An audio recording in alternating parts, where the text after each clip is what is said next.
Since losing the election, Donald Trump has largely stopped doing the work of the presidency.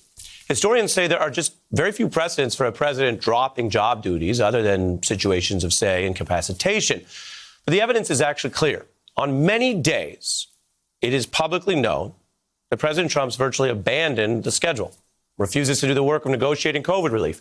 And the few times that Trump has spoken since his loss, it's not even been about governing, but rather bemoaning the results or pushing misleading information or, as we've been covering, discussing his failed legal effort, which has consumed Trump. As the Washington Post put it in an exhaustive account, Trump has fixated on overturning the results in 20 days of fantasy and failure, which states the ironic hypocrisy of an approach where Trump largely abdicated the responsibilities of the job he was fighting so hard to keep. Chief among them, managing the coronavirus pandemic as the numbers of infections and deaths soared. Now, abdicating this big a job is never a responsible choice, but it's definitely more dangerous when facing a once-in-a-century pandemic as it peaks. Literally, consider just briefly these 4 separate records set over this 24-hour period. The U.S. hitting 14 million total cases, juiced by 200,000 new cases with over 2,000 deaths and 100,000 Americans now in the hospital. Numbers are factual, but of course they don't even begin to capture the scale and the humanity of these experiences, the many tragedies, some of them perhaps avoidable. And while Trump's refusal to work is largely unprecedented, there are some examples of leaders who infamously turn their backs on pressing problems. History has judged them harshly. Take President Hoover, missing the mark during the Great Depression. He blithely refused to do much amidst the mounting poverty, the unemployment, and distressed poor areas that literally became known as Hoovervilles. Or take the more classic examples like the Roman Emperor Nero, who was known for his selfish, lavish parties, and he failed to lead when Rome caught fire and burned reportedly for 6 days straight. An ancient biographer wrote that Nero was so out of touch with the human suffering, so bubbled by his own wealth and position, that he watched the scene as he, quote, exulted in the beauty of the flames. To him, the human toll was literally scenery, imagery.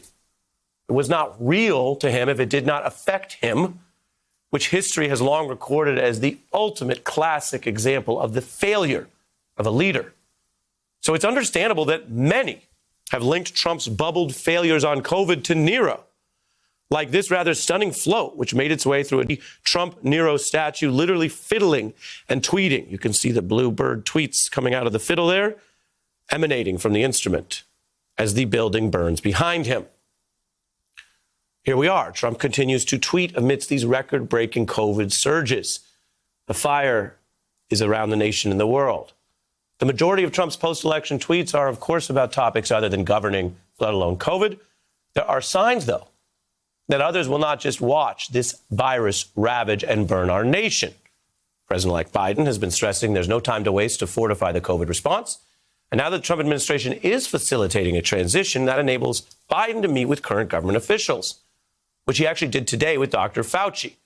And that's a start and a contrast. The current president has not bothered to meet with Fauci in months. That includes during what I mentioned, this post-election time off. Now, Biden and his team have experience, of course, from the Obama-Biden administration's prep during the H1N1 scare. They worked with some of the same experts, including Dr. Fauci, and led on the public safety imperative of solid science, which, by the way, does mean rebutting misinformation no matter where it comes from. Could be right-wing misinformation about, say, masks. Could be left-wing propaganda against vaccinations. Could be lies that have no place on the political spectrum. And that brings us to what I want to show you tonight, this unusual and potentially hopeful scene.